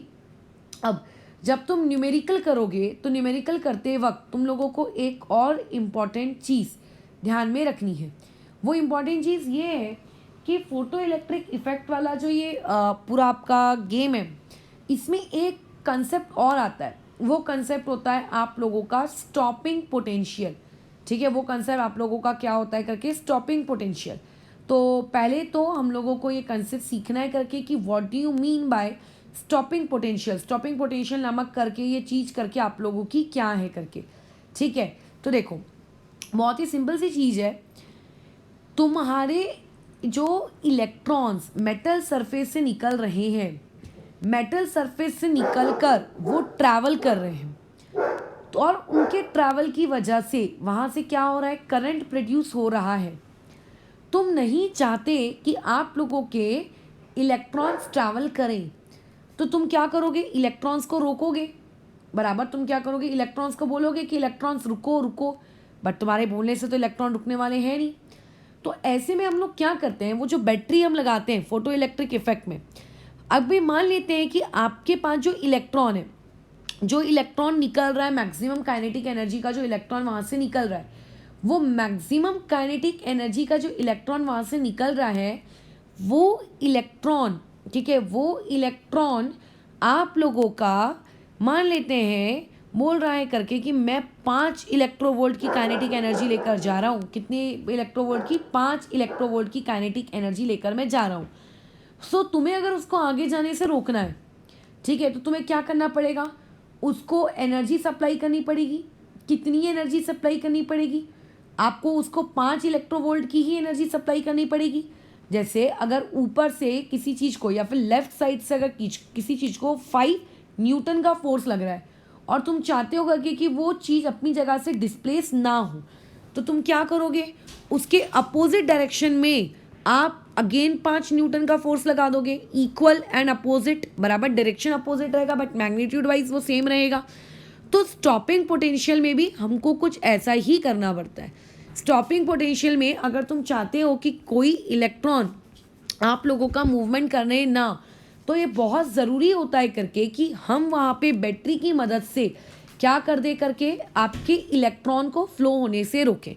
कैसा होगा कि अगर ये मान लेते हैं आप लोगों की मेटल सरफेस की ये प्लेट है, इस मेटल सरफेस की प्लेट पे ये लाइट इंसिडेंट हो रही है, तो जैसे ही मेटल सरफेस की प्लेट पे लाइट इंसिडेंट होगी तो ये बाजू में जो तुम्हारा कलेक्टर है, इस मेटल सरफेस की प्लेट से इलेक्ट्रॉन निकलेंगे और ये इलेक्ट्रॉन निकलने के बाद क्या होगा, आप लोगों का मूवमेंट शुरू कर देगा किसके पास, कलेक्टर के पास। हम नहीं चाहते कि आपका इलेक्ट्रॉन उस कलेक्टर के पास यानी कि उस एनोड के पास जाए। सो क्या करना है, अगर इलेक्ट्रॉन उस सर्टेन एनर्जी के साथ लेट से राइट साइड शिफ्ट हो रहा है, सो मुझे कुछ ऐसी एनर्जी सप्लाई करनी पड़ेगी जिसकी वजह से वो आपके उस इलेक्ट्रॉन को उतनी ही एनर्जी दे, बट कौन से डायरेक्शन में, राइट टू लेफ्ट दे, बराबर। कौन सी एनर्जी दे, राइट टू लेफ्ट दे। तो इसके लिए हम लोग यहाँ पे क्या करते हैं करके आप लोगों की बैटरी का प्रयोग करते हैं। इसीलिए हम लोग यहाँ पे क्या करते हैं, बैटरी का प्रयोग करते हैं। ये बैटरी आपको क्या करती है, एक सर्टेन मतलब उस इलेक्ट्रॉन को एक सर्टेन पोटेंशियल प्रोवाइड करती है, जिस पोटेंशियल की वजह से आपका वो जो इलेक्ट्रॉन है वो अपनी movement from metal surface to anode वो नहीं करता है, ठीक है। तो वो पोटेंशियल जो आपने प्रोवाइड किया वो किस काम के लिए प्रोवाइड किया, ताकि तुम इलेक्ट्रॉन की मूवमेंट को क्या कर सको, रोक सको, बराबर, ताकि तुम इलेक्ट्रॉन की मूवमेंट को क्या कर सको, रोक सको। तो बस वही मिनिमम पोटेंशियल, वही पोटेंशियल जो हम क्या करते हैं उस बैटरी के वाया अप्लाई करते हैं, ताकि वहाँ से इलेक्ट्रॉन का जो मूवमेंट है वो इलेक्ट्रॉन का मूवमेंट आप क्या कर सको, स्टॉप कर सको। तो उसी पोटेंशियल को हम लोग क्या कहते हैं, आपका स्टॉपिंग पोटेंशियल कहते हैं। सो लेट्स से कि इस स्टॉपिंग पोटेंशियल वाले आपके कंसेप्ट को मैं किस सिंबल से डिनोट कर रही हूँ, वी नॉट, ठीक है। तो ये हो गया आपका पोटेंशियल। अब एक बहुत ही सिंपल सी बातचीत है, अब अलग अलग प्रकार के इलेक्ट्रॉन्स हैं। मान लो कुछ इलेक्ट्रॉन्स अलग एनर्जी के हैं, कुछ इलेक्ट्रॉन्स में काइनेटिक एनर्जी अलग है, कुछ इलेक्ट्रॉन्स में काइनेटिक एनर्जी अलग है। वैसे तो सब में सेम ही होगी क्योंकि एक ही मेटल के हैं और एक ही प्रकार का आप इंसिडेंट लाइट भी भेज रहे हो, बट फिर भी मान लो कि अलग अलग प्रकार के आपके किसी की काइनेटिक एनर्जी 2 इलेक्ट्रोवोल्ट है, किसी की 3 इलेक्ट्रोवोल्ट है, किसी की 10 इलेक्ट्रोवोल्ट है, किसी की 0.2 इलेक्ट्रोवोल्ट है। क्या तुम एक एक इलेक्ट्रॉन को रोकने के लिए क्या अलग अलग स्टॉपिंग पोटेंशियल अप्लाई करोगे क्या? तुम बोलोगे नहीं, सिंपली सबसे बड़ा इसमें 10 इलेक्ट्रोवोल्ट है, सीधा स्टॉपिंग पोटेंशियल लगा दो 10 इलेक्ट्रोवोल्ट की। क्योंकि अगर तुम 10 इलेक्ट्रोवोल्ट की स्टॉपिंग पोटेंशियल लगाओगे तो 10 इलेक्ट्रोवोल्ट की स्टॉपिंग पोटेंशियल लगाने से 10 वाला भी नहीं जाएगा और अपने से नीचे वालों को भी नहीं जाने देगा। यानी कि जो हम स्टॉपिंग पोटेंशियल अप्लाई करते हैं वो किसके रिस्पेक्ट में या किस चीज़ को देख के अप्लाई करते हैं, इस चीज़ को लिख लेना नोट्स कॉपी में। यानी ये चीज़ डेफिनेशन में होगी, इसको मत लिखो।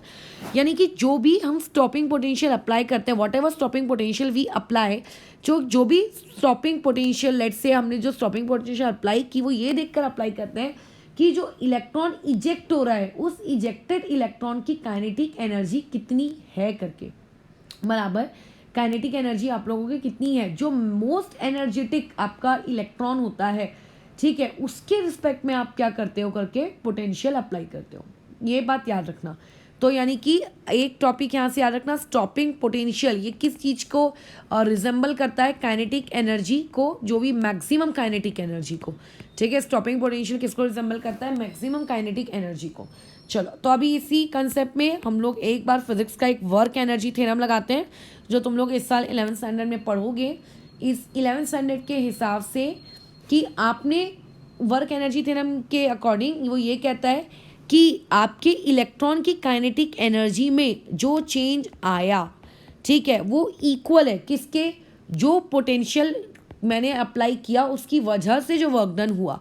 या आप सीखोगे अभी ये वाली चीज़ अप्लाई करना। अच्छा, तो अभी एक बात याद रखो कि जब आपका इलेक्ट्रॉन मूव कर रहा था तो उसके पास मैक्सिमम काइनेटिक एनर्जी थी।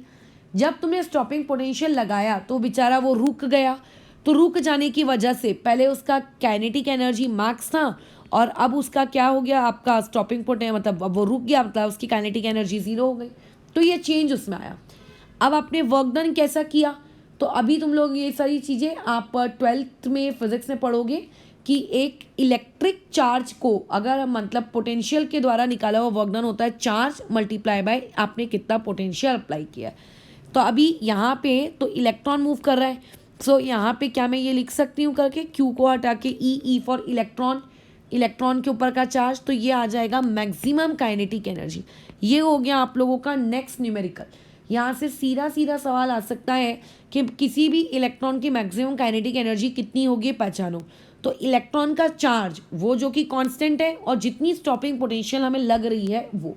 अब एक बार अपने फॉर्मूले में आ जाते हैं। अब देखो, मान लेते हैं कि आपका जो फॉर्मूला था वो ये था, E incident equal to phi plus आप लोगों का काइनेटिक एनर्जी, बट किसी भी पॉइंट वाली नहीं, इज द मैक्सिमम पॉइंट वाली। सो क्या इस मैक्सिमम पॉइंट वाली काइनेटिक एनर्जी को तुम इस कंसेप्ट से रिप्लेस कर सकते हो, ई वी नॉट। तो हो सकता है यहाँ से तुम लोगों को ये दे दे, ई तो कांस्टेंट है, और बोले कि स्टॉपिंग पोटेंशियल कैलकुलेट करो। तो ये कुछ तुम्हारे क्वेश्चंस हैं, याद रखना ये कुछ क्वेश्चंस हैं, तो ये तुम लोगों को यहाँ से आ सकते हैं करके, ठीक है, छोटे छोटे कुछ भी टाइप के क्वेश्चंस। तो ये सारी बातचीत हो गई किसके रिस्पेक्ट में, आप लोगों के स्टॉपिंग पोटेंशियल के रिस्पेक्ट में। अभी the most important topic is graph. अब यहाँ पे ग्राफ कौन कौन से हैं, यही सेम चीज़ें आप फिजिक्स में भी पढ़ोगे जब मॉडर्न फिजिक्स के बारे में जानोगे। तो देखो, जो सबसे पहला ग्राफ आपको पढ़ना है वो एक्चुअल में है आप लोगों का काइनेटिक एनर्जी और लाइट की इंटेंसिटी के वर्सेस, ठीक है। काइनेटिक एनर्जी, चलो इसको रहने दो, पहले एक छोटा सा दूसरा देख लेते हैं, उसके बाद पॉइंट नंबर 1 वाला जो हम लोग ग्राफ देखेंगे वो ग्राफ रहेगा आपकी काइनेटिक एनर्जी वर्सेस आपकी लाइट की फ्रीक्वेंसी के वर्सेस, ठीक है। तो आप देखो, किसी भी ग्राफ को एज इट इज़ रट्टा नहीं मारा जाता है। तुम लोगों को एक छोटा सा कंसेप्ट पता नहीं है, आप लोगों को सीबीएसई के मैथ्स में एक्चुअल में ये चीज़ रहती नहीं है, स्टेट बोर्ड के मैथ्स में ये चीज़ रहती है। एक आपकी जो स्ट्रेट लाइन होती है, उस स्ट्रेट लाइन वाली जो चीज़ होती है ना, उसकी एक इक्वेशन का एक फॉर्मेट होता है, y equal to M X plus C. तुम अभी ग्राफ्स वगैरह पढ़ोगे फिजिक्स में तो ये चीज़ें पता चल जाएंगी। y equal to M X plus C का उसका फॉर्मेट होता है, जहाँ पे m का मतलब होता है स्लोप और c का मतलब होता है आपका y इंटरसेप्ट, बराबर, और उसके बाद y और x तो आपके कोऑर्डिनेट्स हैं। सो लेट्स से मेरे पास एक इक्वेशन है, ठीक है, मेरे पास कौन सी इक्वेशन है, आई हैव एन इक्वेशन कि h nu equals to H nu not plus kinetic energy. इसमें से मैं चाहती हूँ कि मैं काइनेटिक एनर्जी को वाई एक्सेस पे प्लॉट करूँ। सो इसको इस फॉर्मेट में अरेंज कर लो, तो ये चीज़ क्या हो जाएगी, काइनेटिक एनर्जी इक्वल्स टू क्या आ जाएगा आपका एम एक्स प्लस सी के फॉर्मेट में। तो अभी सी तो एक वाई इंटरसेप्ट है, वो एक कांस्टेंट है, याद रखना वो एक कांस्टेंट है।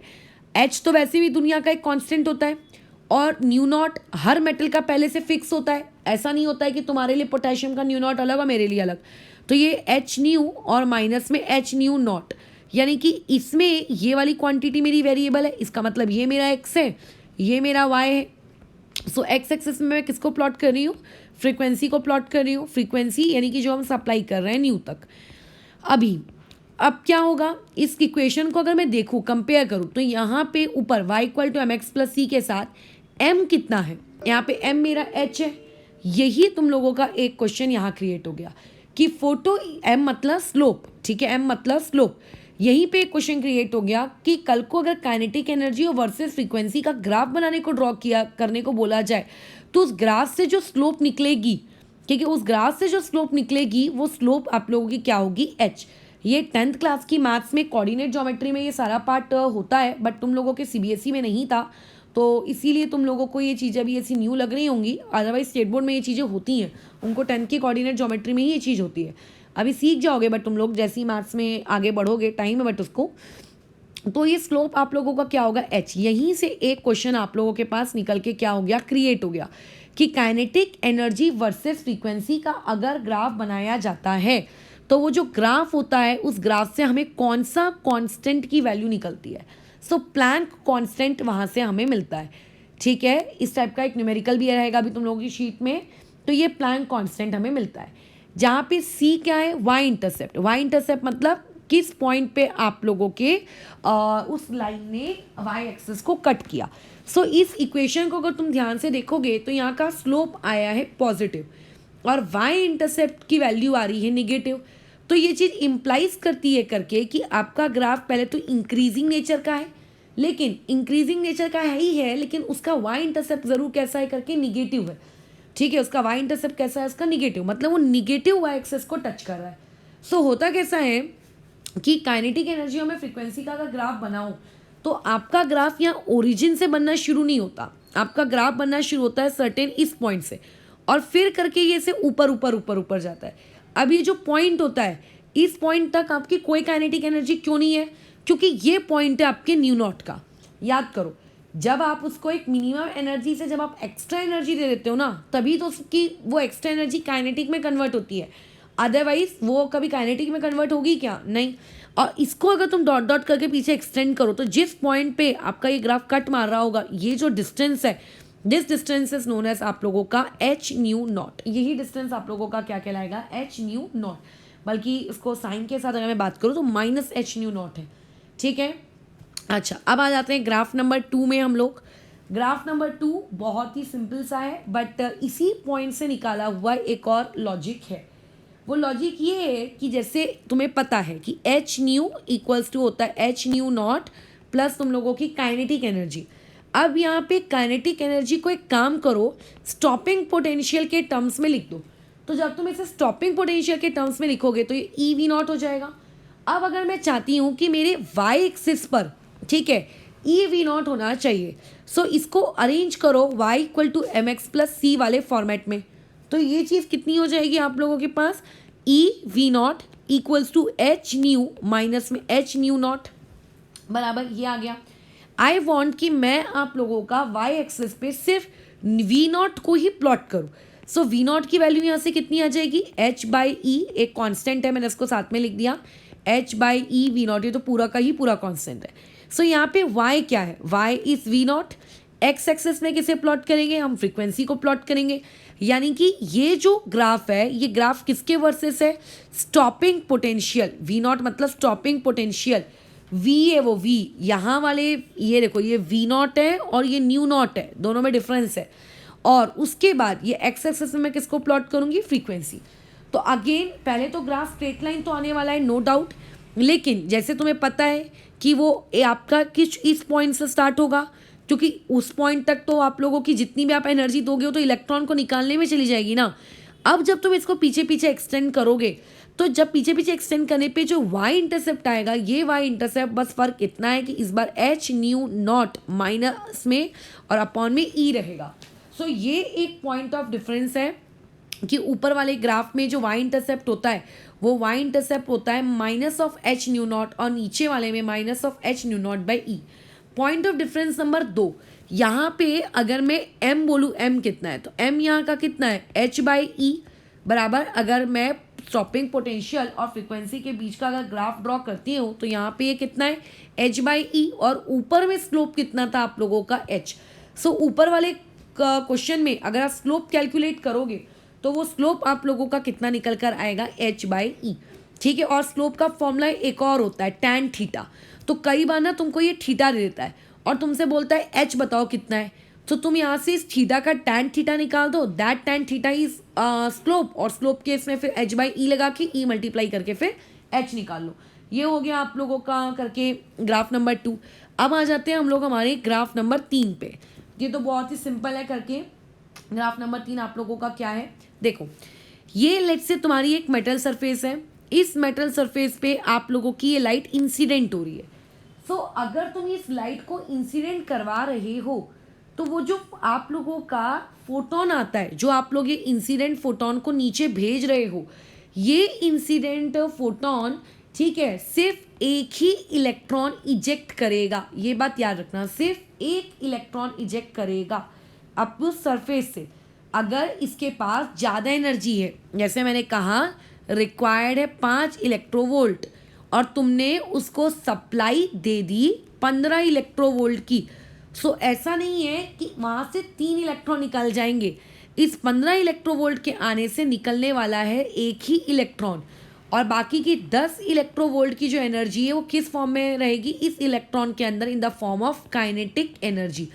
यानी कि आप जितनी भी एक्स्ट्रा की एनर्जी देते हो वो एक्स्ट्रा की एनर्जी कभी भी ज़्यादा इलेक्ट्रॉन्स को इजेक्ट नहीं करती। ठीक है, याद रखना, आप जितनी भी ज़्यादा एनर्जी दोगे वो ज़्यादा एनर्जी कभी भी इलेक्ट्रॉन्स को इजेक्ट नहीं करेंगी, वो सिर्फ एक्स्ट्रा की एनर्जी आपकी काइनेटिक एनर्जी को इंक्रीज करती हैं।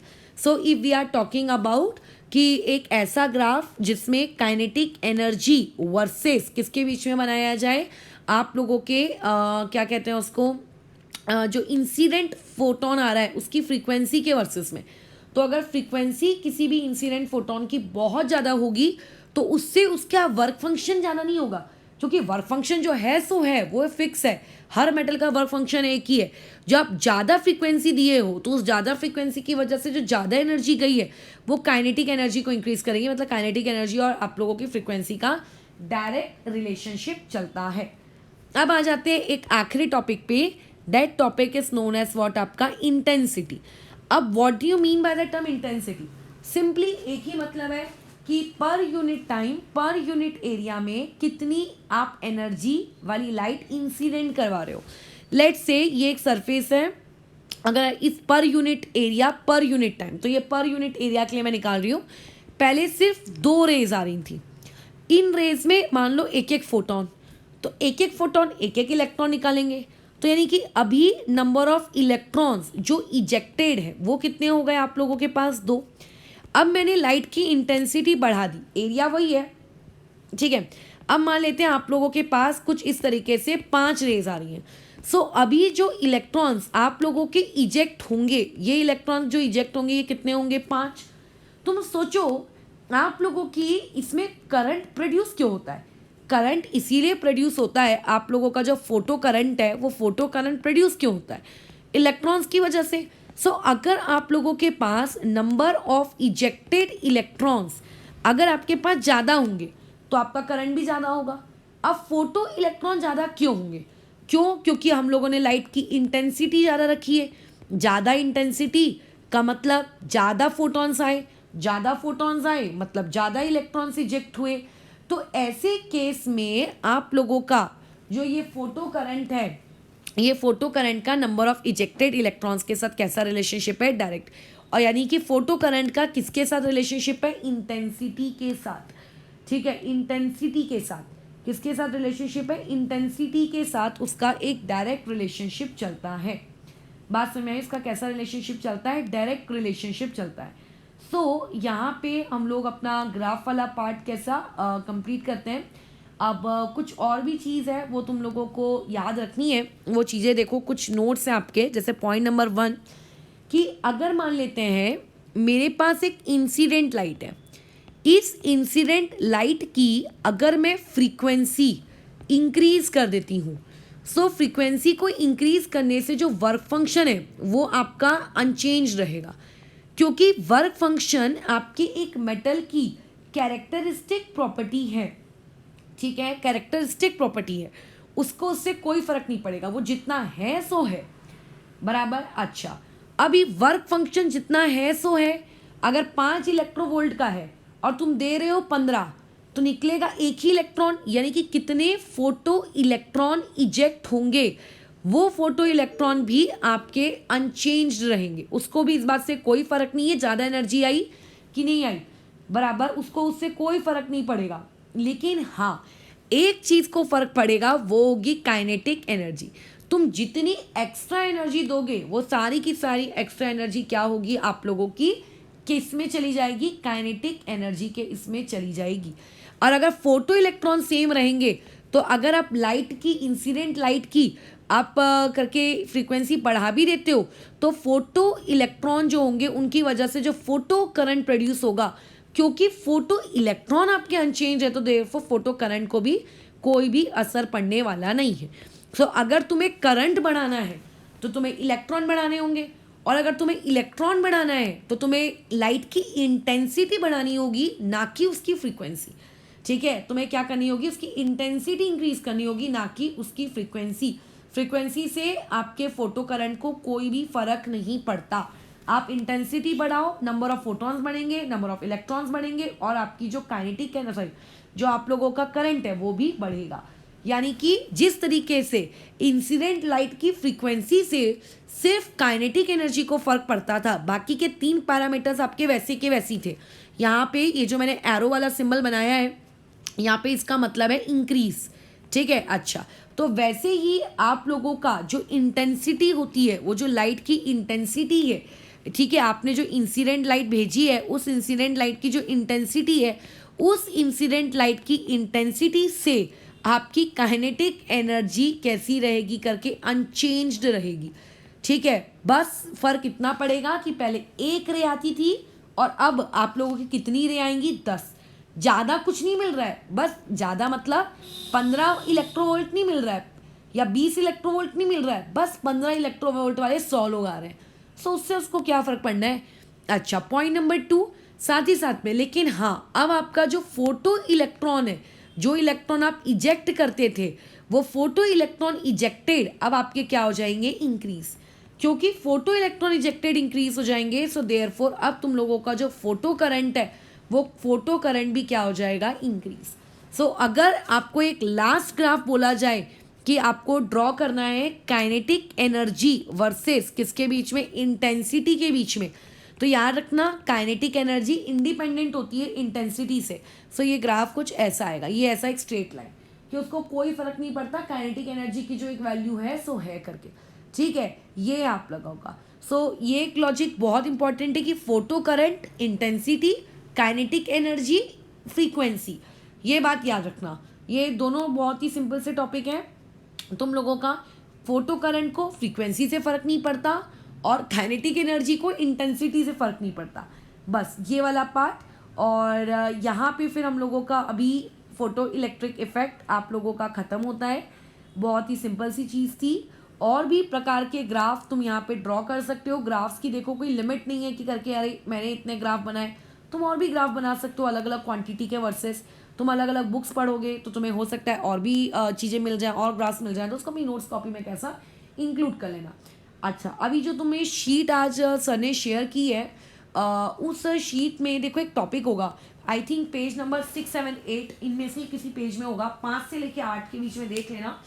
तो उसमें वो चीज़ ऐसी है कि एक टॉपिक है आप लोगों का करके हेनरी मॉस्ली, उसमें वो आप लोगों का एटॉमिक नंबर किस तरीके से उन्होंने करके ढूंढा उसके बारे में शॉर्ट है। वो शॉर्ट इंट्रोडक्शन है, ज़्यादा डिटेल तो नहीं है क्योंकि उतनी बड़ी उस इंसान की थियरी को तुम्हें कैसे कोई सिखा सकता है 11th स्टैंडर्ड में, तो उसको उतने डीपली मत घुसना, जितना वहाँ लिखा है वो सफिशिएंट है। अच्छा, उसके बाद एक टॉपिक है जिसमें लिखा है आइसोटोन्स, आइसोबार, ठीक है, आइसोटोप्स। तो ये आइसोटोप वगैरह तो आप छोटे स्टैंडर्ड में पढ़े हो, बट आइसोटोन्स, ठीक है, आइसोडाइपोल्स, आइसो इलेक्ट्रॉन्स, ये सारी चीज़ें तुम अगर खुद रीड करोगे ना तो तुम्हें खुद समझ में आ जाएंगी। इसके लिए तुम्हें मेरी रिक्वायरमेंट नहीं है, उसको रीड करके आज फिनिश कर लेना। एंड यहाँ पे हम लोगों का फोटो इलेक्ट्रिक इफेक्ट खत्म होता है। हाँ, अब एक फोटो इलेक्ट्रिक इफेक्ट के बारे में सॉरी मैं एक पॉइंट बताना भूल गई हूँ, वो ये है कि एज सुन एज आपके मेटल सरफेस के ऊपर लाइट इंसिडेंट होती है ना, तुरंत के तुरंत इलेक्ट्रॉन इजेक्ट हो जाते हैं। यानी कि कोई टाइम लैग नहीं रहता है कि पता चल रहा है कि लाइट इंसिडेंट हो रही है अभी और इलेक्ट्रॉन निकल रहा है 2 सेकेंड 1 सेकेंड बाद, ऐसा कुछ नहीं होता है करके। ठीक है, एकदम क्विक होता है रिस्पॉन्स, वेरी क्विक। ये पॉइंट मैं बताना भूल गई थी करके। ठीक है, तो फिर यहाँ पे हम लोग फोटो इलेक्ट्रिक इफेक्ट ओवर करते हैं। आज हम लोगों का जो टॉपिक रहेगा वो रहेगा न्यूमेरिकल्स। आज हम लोग पूरा न्यूमेरिकल्स में रहेंगे। सिर्फ एक बात याद रखना करके, कैलकुलेशन इसमें थोड़ी गंदी जाती है, थोड़ी कठिन ऐसी लगती है कि कितना सारा कैलकुलेट हमें करना पड़ रहा है, बट टॉपिक बहुत ही ईजी है करके। ठीक है, तो अभी ऐसे केस में जब आपका ये जो फोटो इलेक्ट्रिक इफेक्ट है, इस फोटो इलेक्ट्रिक इफेक्ट को एक्सप्लेन करने के लिए आइंस्टाइन ने वो जो आपकी लाइट थी, उस लाइट को एक टाइनी पार्टिकल यानी कि फोटोन माना। यानी कि हमने ये माना कि लाइट एक पार्टिकल के जैसे बिहेव कर रही है। ठीक है, लेकिन जो आपके बाकी फिनोमेना थे लाइक रिफ्लेक्शन, रिफ्रैक्शन, डिफ्रैक्शन और एक्सेट्रा एक्सेट्रा, इन सारे फिनोमेना को एक्सप्लेन करने के लिए हमने लाइट को एक वेव माना। तो कुछ फिनोमेना लाइट के एज अ वेव मानने के थ्रू एक्सप्लेन हो रहे हैं, और कुछ फिनोमेना लाइट को जब आप एज अ पार्टिकल मान रहे हो तब वो एक्सप्लेन हो पा रहे हैं। तो इसका मतलब लाइट तुम्हारा एक इस प्रकार का या इस किस्म का एक ऐसा रेडिएशन है जो कि वेव के जैसे भी बिहेव कर सकता है एज वेल एज पार्टिकल के जैसे भी बिहेव कर सकता है। सो लाइट के अंदर में, ठीक है, आप लोगों का वेव नेचर भी होता है और पार्टिकल नेचर भी होता है। So therefore we call this type of radiations as dual nature of radiations. ठीक है, आपके लाइट के अंदर क्या होता है, ड्वेल नेचर। ड्वेल मतलब दोनों तरीके का नेचर वो शो करता है। ठीक है, तो अभी इसके बाद जो नेक्स्ट टॉपिक हम लोग स्टार्ट करेंगे, फिलहाल तो वो न्यूमेरिकल्स रहेगा, बट न्यूमेरिकल्स के बाद हम लोगों का जो टॉपिक स्टार्ट होगा वो रहेगा स्पेक्ट्रा, एटॉमिक स्पेक्ट्रा, उनके 2 टाइप्स, एमिशन, एब्जॉर्प्शन, किस तरीके से एमिशन और एब्जॉर्प्शन एक दूसरे से अलग हैं, और इतने सारे एलिमेंट्स हम लोगों के पास हैं, उनमें से सिर्फ हमें एक ही एलिमेंट का आपको स्पेक्ट्रा पढ़ना है, वो है हाइड्रोजन एटम का। बाकी स्पेक्ट्रा आपको नहीं पढ़ने। तो ये हम लोगों का नेक्स्ट टॉपिक रहेगा, और उसके बाद तो फिर हम लोग घुस जाएंगे बोहर्स में। बोहर्स तो पूरा कैलकुलेशन की दुनिया है। ठीक है, चलो फिर अभी ओवर करते हैं। मैं एक शीट तुम लोगों को जो दी है उसको तो रीड कर ही लेना। अभी एक शाम तक एक PDF और सेंड करूँगी, तो उस PDF के तुम चाहो तो खुद से न्यूमेरिकल बनाना अटेम्प्ट कर सकते हो। अदरवाइज लेट नाइट में एक न्यूमेरिकल का भी वीडियो पोस्ट करूँगी, उसको देखने के बाद अगर तुम बनाना चाहते हो तो भी ठीक है, और अगर पहले से ही बनाना चाहते हो तो भी ठीक है। क्योंकि देखो फॉर्मूले तो 3 ही है, C = λ × new, E = h new, E = hc/λ, और दूसरा ये करके कि अगर आप लोगों की वेव का वेवलेंथ अगर आपको एंगस्ट्रॉम में दिया है तो 12400 बाय आप लोगों का क्या नाम था वो क्या था, लैम्बडा इन एंगस्ट्रॉम, और अगर नैनोमीटर में है तो 1240 divided by lambda in nanometre. ठीक है, बस फ़र्क इतना है कि वहाँ से जो एनर्जी निकल के आएगी वो इलेक्ट्रोवोल्ट की होगी, और अगर तुम E = hc/λ यूज़ करते हो तो वहाँ से भी जो एनर्जी निकल के आएगी वो जूल में होगी, अगर H की वैल्यू तुमने 6.624 और 10⁻⁻34 पुट की तो। ठीक है, तो फिर अभी इस चीज़ को ओवर करते हैं, रात को न्यूमेरिकल्स वाला काम करेंगे, और मैं क्वेश्चन की शीट भेज दे रही हूँ, तुम चाहो तो खुद के बेसिस पे भी उन चीज़ों को ट्राई करना शुरू कर सकते हो। आंसर की साथ में रहेगी, तो जो वहाँ पे भी मैच नहीं हो वहाँ पे तुरंत बता देना कि ये पॉइंट पे मैच नहीं हो रहा है। ठीक है।